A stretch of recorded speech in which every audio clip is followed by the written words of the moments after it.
Bismillahirrahmanirrahim. Assalamualaikum warahmatullahi wabarakatuh.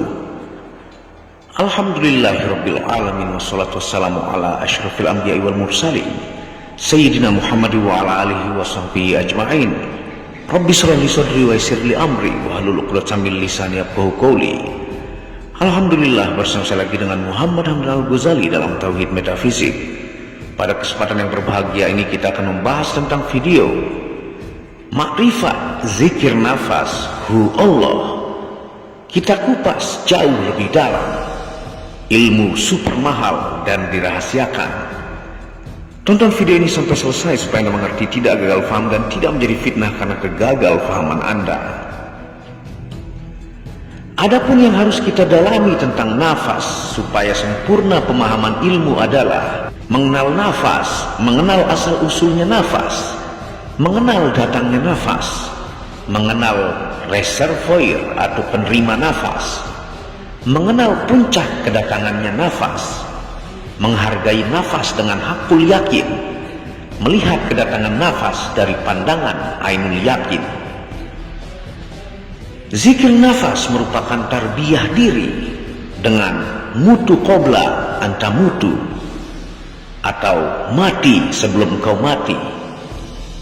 Adapun tujuan zikir nafas adalah pembersihan rohani, melatih mematikan diri sebelum mati, dan melihat nyata Allah dengan mata basyariah.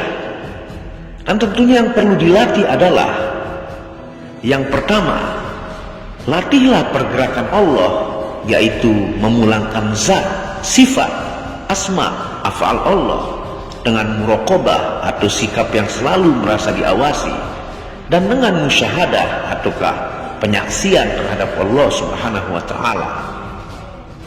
Yang kedua, latihlah ilmu Allah dengan kalimat syahadah dan syuhud, baik itu kudrat atau kuasa, iradat atau berkehendak, ilmu atau ilmu, hayat atau hidup. Bagi kaum siddiqin dan arif billah, nafas adalah image atau tampilan cermin dari roh. Nafas adalah kembaran bagi ruh. Ruh adalah hakikat, dan nafas adalah syariatnya di alam ini. Ruh ibarat kapal, ombaknya bagaikan nafas. Jika tenang ombak, tenanglah perjalanan kapal.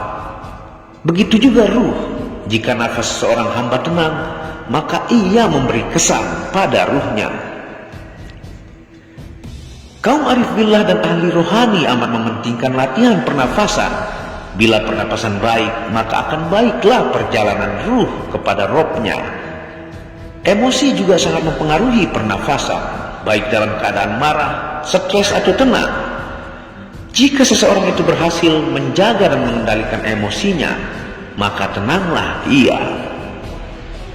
Mereka yang tidak mementingkan hal rohaniah ini adalah seperti jasad yang tiada roh. Mereka amat dibodohi oleh setan. Apa gunanya sebatang jasad walaupun ia seorang raja, seorang yang cantik dan kaya raya, jika tiada mengenali roh dan nyawa dalam dirinya? Maka banyak yang meninggal ketika dicabut nafasnya sangat susah dan tersiksa. Ruh dan kerohanian amat penting dalam memahami pengertian hidup dan perjalanan hidup. Nafas berasal dari Rabbul Alamin. Bagaimana mengenal turunnya dan naiknya nafas ini dari sebatang tubuh yang tidak ada haul atau pergerakan dan kuah atau kekuatan ini? Nafas adalah sumber kehidupan, tanpa nafas hancurlah kehidupan. Nafas adalah al-hayat yang datang dari Tuhan, ia adalah rahasia ilahi. Para ulama arif billah mengamalkan zikir nafas untuk pembersihan rohani, manakala para ahli tenaga dalam juga mengamalkan pernapasan untuk mengaktifkan tenaga gaibnya sehingga dapat melakukan perkara dengan kekuatan jasad. Zikir nafas adalah lentera penggerak semua sistem rohani dan jasmani. Zikir nafas adalah ibu dari segala zikir yang mempunyai banyak keistimewaan, yaitu mampu membersihkan segala kotoran dalam dan rohani. Zikir nafas ini ada pecahan dan rangkaiannya tersendiri. Pecahan zikir nafas ini ialah zikir nufus, zikir tanafas, dan zikir anfas. Keempat-empatnya saling berkaitan di antara satu sama lain.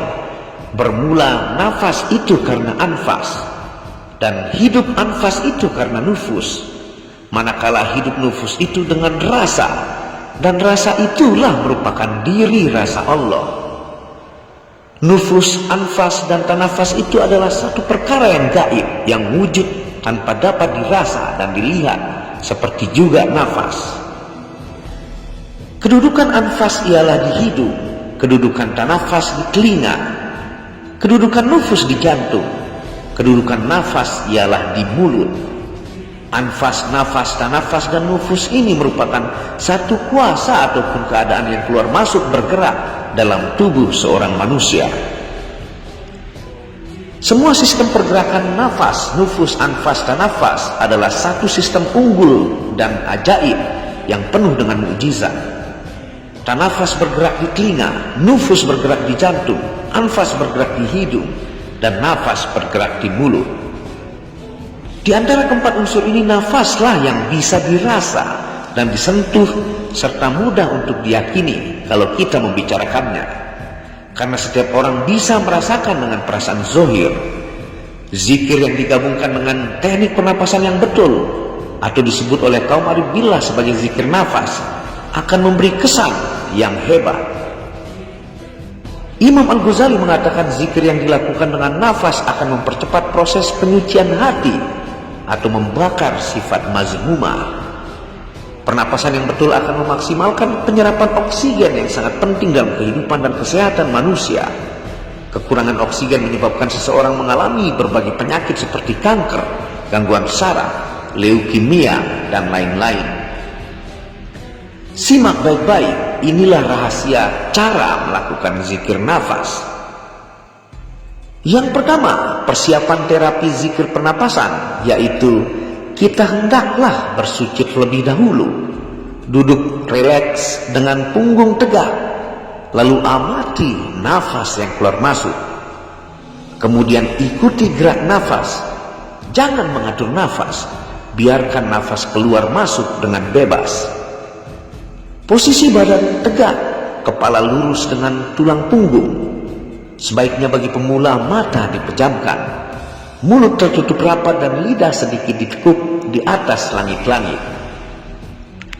Yang kedua, melakukan terapi zikir nafas. Tarik nafas perlahan-lahan dan dalam-dalam. Dada dikembungkan, perut dikempeskan sekempes mungkin dan dikeraskan, agar energi yang dibangkitkan besar. Dengan penuh perasaan, rasakan seolah-olah energi ilahi masuk melalui pusat atau umbilikus atau pusar, kemudian naik ke atas menembus ubun-ubun sampai ke titik omega, titik tak terhingga. Tahan selama beberapa detik agar diproses oleh paru-paru. Tahan nafas di bawah pusar, kemudian energi ilahi yang terang benderang diturunkan kembali ke kepala sampai ke tengah dada. Dan keluarkan nafas perlahan-lahan dari lubang hidung. Berarti 1 kali putaran nafas sudah kita selesaikan. Penarikan nafas harus dengan tertib dan juga secara natural, yaitu tanpa dipaksa ataupun didesak. Sebab hal ini akan gagal menghasilkan satu proses yang mukammil atau sempurna. Kemudian tarik nafas kembali dalam-dalam. Tahan selama beberapa detik dan selanjutnya dihembuskan secara perlahan. Gunakan teknik hitungan detik 5-1-5 atau 10-1-10 ataupun 3-1-3. Semisal contoh teknik 3-1-3 adalah tarik nafas selama 3 detik, setelah itu tahan 1 detik, dan saat melepaskan selama 3 detik. Anda bisa memilih 3 teknik detik di atas dan lanjutkan terapi pernapasan dengan dada tetap dikembungkan dan perut tetap dikempeskan dan dikeraskan. Menarik nafas dengan membayangkan menghirup udara yang bersih dan sehat. Lepaskan nafas dengan membayangkan membuang penyakit, racun, dan udara kotor. Nafas ditahan agar proses biologis di dalam paru-paru berlangsung sempurna, yaitu oksigen yang di udara diserap oleh paru-paru secara maksimal dan udara kotor beracun atau CO2 dilepaskan ke udara untuk kemudian dibuang keluar saat melepaskan nafas. Dengan bernapas secara biasa atau normalnya manusia, maka proses berlangsung tidak sempurna karena belum sempat terjadi pertukaran secara lengkap. Udara sudah dikeluarkan lagi dari paru-paru. Dan simaklah baik-baik yang ketiga, cara penerapan pengucapan lafaz hu Allah. Ketika engkau bernapas tepat pada tarikan oksigen dan ketika menahan 1 detik, maka yang harus engkau fokuskan ialah lafaz hu atau dia. Baru setelah hembusan nafas, maka fokuskan pada lafaz Allah. Begitu terus berulang-ulang. Perlu diingat bahwa pada lafaz hu harus benar-benar dirasakan, seolah dia mengalir di pembuluh-pembuluh nadi dan menyebar ke segenap penjuru organ tubuh. Dan pada lafaz Allah ketika dihembuskan, rasakan bahwa yang di luar tubuhmu tidak lepas dari tangannya. Jika engkau ikhlas semata karena Allah, maka engkau akan bertatapan langsung dengannya. Tentunya bukan dengan panca indera, tapi lebih dari itu, yaitu dengan mata basyariahmu. Jika engkau ingin tahu metode zikir nafas para wali songo, tinggal membalik lafaznya, yaitu lafaz hu pada hembusan nafas dan Allah pada tarikan nafas. Kecuali yang dilakukan oleh Raden Syarif Hidayatullah atau Sunan Gunung Jati, dia menggunakan teknik cara di atas yang dijelaskan. Waktu ingin melakukan zikir nafas, kita wajib memulangkan zat sifat af'al kita kepada zat sifat af'al Allah, yang berarti memulangkan segala wujud kita yang zahir kepada wujud kita yang batin, yaitu ruh, dan memulangkan wujud ruh pada hakikatnya wujud yang qadim, yaitu zat Allah juga. La maujuda illallah, yang maksudnya adalah tiada yang ada di alam ini pada hakikatnya melainkan Allah jua. Hakikat nafi atau peniadaan pada diri kita ialah la wujud, tiada yang wujud; la qadir, tiada yang kuasa; la hayyun, tiada yang hidup; la muridun, tiada yang berkehendak; la alimun, tiada yang mengetahui; la sami'un, tiada yang mendengar; la basyirun, tiada yang melihat; la mutakallimun fi haqiqati illallah, tiada yang berkata-kata pada hakikatnya melainkan Allah jua. Cara zikir nafas yang di atas adalah ilmu mahal yang berfungsi membuatmu lebur atau fana, mampu menyaksikan Allah dengan nyata oleh mata basyariahmu, dan teknik tersembunyi bagaimana cara melakukan mutu qobla anta mutu, atau teknik ilmu mati sebelum mati. Wallahu a'lam bishawab.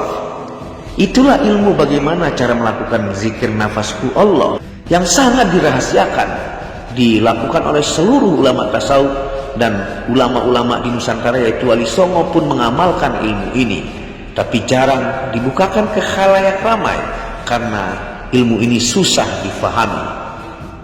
Jika Anda belum paham, Anda bisa ulangi video ini ataukah konsultasikan kepada mursyid atau guru Anda. Apabila ada salah kata, itu murni dari kebodohan saya sendiri. Apabila ada benarnya, itu datangnya dari Allah. Wabillahi taufiq wal hidayah. Wassalamualaikum warahmatullahi wabarakatuh.